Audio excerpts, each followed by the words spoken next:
আসসালামু আলাইকুম, welcome back Arifa's English classroom. প্রিয় অষ্টম শ্রেণীর শিক্ষার্থীরা, আমরা এক্সপেরিয়েন্স নাম্বার 5 শেষ করেছি। রাইটিং কোহেসিভলি, সুসংহতভাবে লেখার যে নিয়ম ছিল আর কিভাবে তোমরা কোথায় কোহেসিভ ডিভাইস ব্যবহার করবে বিস্তারিত আমরা অধ্যায়টা শেষ করেছি। আজকে আমরা দেখব এই অধ্যায় ভিত্তিক যে অ্যাপেন্ডিক্স আছে, মানে কিছু শব্দ দেওয়া আছে, সেটার বাংলা অর্থ দেওয়া আছে, ইংরেজি অর্থ দেওয়া আছে এবং একটা মেক সেন্টেন্স করে দেওয়া আছে, আর তোমাকে একটি মেক সেন্টেন্স তৈরি করতে হবে। সো এই বিষয়গুলো যদি আমরা খুব ভালো করে আয়ত্ত আনতে পারি তাহলে যে কোনো বিষয় কিন্তু আমরা খুব সহজে নিজেরাই বর্ণনা করতে পারবো। এই কারণে আমাদের এই ভাষার যে দক্ষতাটা আছে, এই ইংরেজটা খুবই প্রয়োজন। মেক সেন্টেন্স তৈরি করা শিখলে তুমি কিন্তু যে কোনো বর্ণনামূলক লেখাকে নিজের মতো করে বর্ণনা করতে পারবে। চলো আমরা দেখে নিই এখানে মূল শব্দ কি আছে, বাংলা অর্থ কি, ইংরেজি অর্থ কি, এবং এখানে দেওয়া এক্সাম্পল সেন্টেন্সের সাথে মিল রেখে আমরা কিভাবে নতুন একটি সেন্টেন্স তৈরি করতে পারবো। এখানে ওয়ার্ড বলতে মেইন ওয়ার্ডটা দেওয়া আছে, মিনিং ইন ইংলিশ ইংরেজিতে অর্থ দেওয়া আছে, মিনিং ইন বাংলা বাংলা অর্থ দেওয়া আছে, এক্সাম্পল সেন্টেন্স এখানে একটি সেন্টেন্স করে দেওয়া আছে, ইওর সেন্টেন্স এবং এখানে তোমার একটি সেন্টেন্স লিখতে হবে। যারা নিয়মিত আমার সঙ্গে আছো তারা জানো আমি রেগুলার তোমাদের সঙ্গে অধ্যায়গুলো শেষ করার পরে এই অধ্যায়ের একটি করে ক্লাস নিয়ে থাকি। সো মেইন ওয়ার্ড হচ্ছে আইসোলেটেড। আইসোলেটেড মানে হচ্ছে যে কোনো বিষয় থেকে বিচ্ছিন্ন বা ভিন্ন বা আলাদা। being set or kept apart from others, অন্যটা থেকে আলাদা। এখানে যে সেন্টেন্সটা দেওয়া আছে, isolated villagers are always remote from civilization, বলা হচ্ছে যে বিচ্ছিন্ন এলাকাবাসী বা গ্রামবাসীরা সবসময়ই সভ্যতা থেকে দূরে থাকে। রিমোট মানে হচ্ছে দূরে। এর সঙ্গে মিল রেখে আমরা করতে পারি যে I felt very isolated in my new class, মানে আমি একটি নতুন ক্লাসে উঠেছি, সেখানে আমি সবকিছু থেকে নিজেকে একটা আলাদা পরিবেশে বা বিচ্ছিন্ন অনুভব করছি। এখানে আমার অনুভূতিকে আমি প্রকাশ করেছি। সো আই ফিল্ট মানে আমি অতীতকাল ব্যবহার করেছি যে আমি নতুন ক্লাসে একটা ভিন্নতা অনুভব করছি। নেক্সট আমরা দেখি জিন। জিন মানে হচ্ছে ব্যক্তির নির্দিষ্ট বংশানুক্রমিক যে বৈশিষ্ট্য থাকে সেটিকে বলা হয়। ইংলিশ মিডিয়ামে it is a unit of heredity, এটা হচ্ছে বংশানুক্রমিক যে একটি বৈশিষ্ট্য থাকে সেটিকে বোঝায়। All animals and plants have genes, সমস্ত প্রাণী এবং উদ্ভিদের বংশানুক্রমিক বৈশিষ্ট্য আছে। সো এখান থেকে আমরা বলতে পারি দ্য জিন is passed on to their children, মানে শিশুদের মাঝে বংশানুক্রমিক বৈশিষ্ট্যটা বয়ে চলে বা ধারাবাহিকতা বজায় রেখে চলে বা বৈশিষ্ট্য থাকে। Next trauma. ট্রমা মানে হচ্ছে মানসিক বা শারীরিক একটা বড় ধরনের আঘাত থেকে অনেক দিন ধরে অসুস্থ থাকা, গুরুতর অসুস্থ হয়ে পড়াটা। Emotional went or physical damage lasting long, সেটা আবেগীয় হতে পারে বা শারীরিক ক্ষতি হতে পারে যেটা অনেক সময় পর্যন্ত লাস্টিং করে, মানে স্থায়ী থাকে। The child has been affected by trauma after the accident, মানে অ্যাক্সিডেন্ট বা দুর্ঘটনার প্রভাবে কিন্তু শিশুটি ট্রমায় চলে গিয়েছিল। সো আমরা এখান থেকেই বানাতে পারি it can take a long time to get over such a trauma, যে এই ধরনের আঘাত থেকে বা ট্রমা থেকে সেরে আসতে অনেকটাই সময় নেয়। সো তোমরা যখন মেক সেন্টেন্স তৈরি করবে তখন একটি সাবজেক্ট, যেমন এখানে ইট গ্রহণ করেছে, ক্যান ইট বলতে এখানে ট্রমাকেই মেনলি বোঝানো হচ্ছে। সো এই যে ট্রমা থেকে ফিরে আসতে বা এটা সুস্থ হতে অনেকটা সময় গ্রহণ করে। Next abuse. অ্যাবিউজ মানে হচ্ছে অপব্যবহার করা। ট্রিট ব্যাডলি, কোনো কিছু অপব্যবহার করা।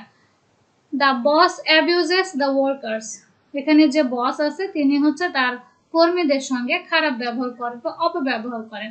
সো আমরা জানি mobile phone is very important, today we use mobile phone, but আমরা লিখতে পারি we should not abuse mobile phone, আমাদের মোবাইল ফোনের অপব্যবহার করা উচিত নয়। সো এখানে ব্যবহার করেছে দেখো উই সাবজেক্ট, তুমি এখানে আই দিতে পারো, শুড নট উচিত নয় অর্থে অ্যাবিউজটা আমরা গ্রহণ করেছি মোবাইল ফোনটা। So we should not abuse mobile phone, আমাদের মোবাইল ফোনের অপব্যবহার করা উচিত নয়। কনসেন্ট্রেশন। কনসেন্ট্রেশন মানে হচ্ছে কোনো কার্যের প্রতি তোমার ফুল অ্যাটেনশন বা মনোযোগ দেওয়া, কমপ্লিট অ্যাটেনশন বলা হচ্ছে। Without concentration no work can be perfect, তুমি যদি মনোযোগ না দাও তাহলে কোনো কাজই সঠিকভাবে করা সম্ভব নয়। সেখান থেকে আমরা অনেকভাবে করতে পারি, আমি যেটা দিয়েছি যে the noise had disturbed my concentration. So the noise had মানে এতটাই ইয়ে ছিল, আমি অতীতকাল ব্যবহার করেছি, যে শব্দটা এতটাই প্রখর ছিল বা তীব্র ছিল যে আমি খুবই ডিস্টার্ব অনুভব করছিলাম, আমার কোনো একাগ্রতা ছিল না। ইনিশিয়েট মানে হচ্ছে অ্যাকচুয়ালি কোনো কাজ তুমি হাতে নিয়েছো, সেটি শুরু করা। We initiated a new programme, এখানে বলা হচ্ছে যে আমরা একটা নতুন প্রোগ্রাম বা কর্মসূচি শুরু করেছি বা হাতে নিয়েছি, এটাও বলা যায়। Start an event and prepare the way, একটা কিছু করা এবং সে অনুযায়ী নিজেকে প্রস্তুত করা। সো আমরা এভাবে বলতে পারি, ওই আছে জাস্ট দিলাম I have initiated a new programme, আমি একটি নতুন প্রোগ্রাম শুরু করেছি। তুমি এখানে ইউ দিতে পারো, দে দিতে পারো। সো তোমার সেন্টেন্সটা কিন্তু হয়ে যাবে যে আমরা একটি নতুন প্রোগ্রাম শুরু করেছি। নেক্সট, ব্যারিয়ার মানে হচ্ছে বাধা, obstruction. Intolerance is a barrier to become মানে হচ্ছে কিন্তু শান্ত। তো শান্ত থাকাটার পথে কিন্তু অসহিষ্ণুতা হচ্ছে একটা বাধা। সো আমরা এখানে দিতে পারি the police waited behind the barriers, মানে পুলিশগুলো অপেক্ষা করছিল কোথায়, বিহাইন্ড দ্য ব্যারিয়ার্স, বাধার পেছনে, মানে একটি বাধা ছিল, সে বাধার পেছনে পুলিশগুলো অপেক্ষা করছিল। নেক্সট, ফ্লেক্সিবিলিটি মানে হচ্ছে নমনীয়তা। অ্যাকচুয়ালি নমনীয়তা বলতে কোনো কাজ কঠোরভাবে না করা, একটু সহনশীলভাবে করে যাওয়াটাকেই বলা হচ্ছে নমনীয়তা। The quality of being variable, we enjoyed the flexibility of our working arrangement, মানে আমাদের কাজটা যে সাজানো গোছানো সুন্দর ছিল, সো আমরা এর নমনীয়তাটা উপভোগ করেছিলাম।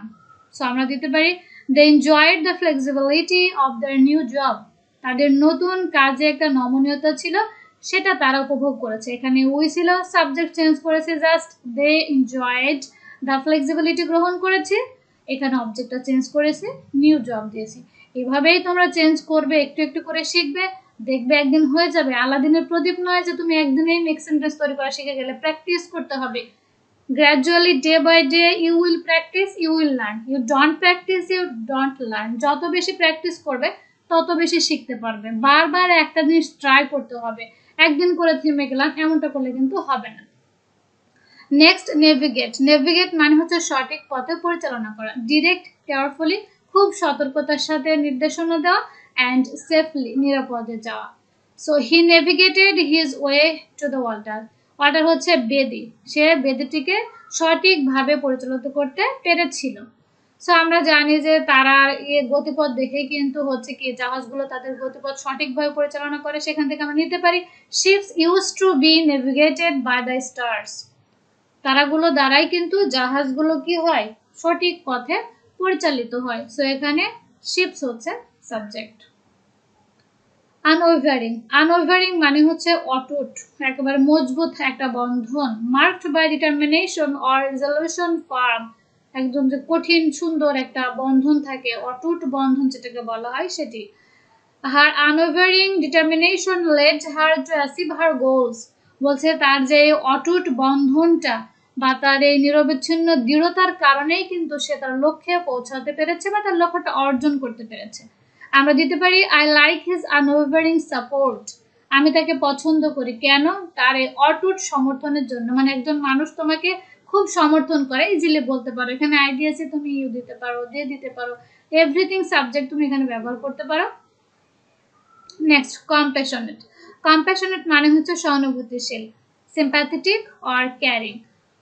The compassionate mother comforted her child with a warm smile, একজন সহানুভূতিশীল মা কিন্তু তার যে উষ্ণ আনন্দ পায় তার সন্তানকে দেখে, এটা কিন্তু একটা মায়ের কাছে খুবই কমফোর্টেড, মানে স্বস্তিজনক বা আরামদায়ক বা আনন্দের। She is a very compassionate girl, আমরা একটা বালিকাকে বলছি যে সে একজন খুব সহানুভূতিশীল গার্ল, বালিকা। তুমি এখানে ডাক্তার দিতে পারো, ইঞ্জিনিয়ার দিতে পারো, বয় দিতে পারো, এখানে হি দিতে পারো, বাট হয়ে গেল। এভাবে আমাদের নেক্সট সেন্টেন্স তৈরি করতে হবে। Next, demonstrate, exhibit, present, show, এগুলো সব একটাই মানে, সেটা হচ্ছে প্রদর্শন করা, কোনো কিছু দেখানো।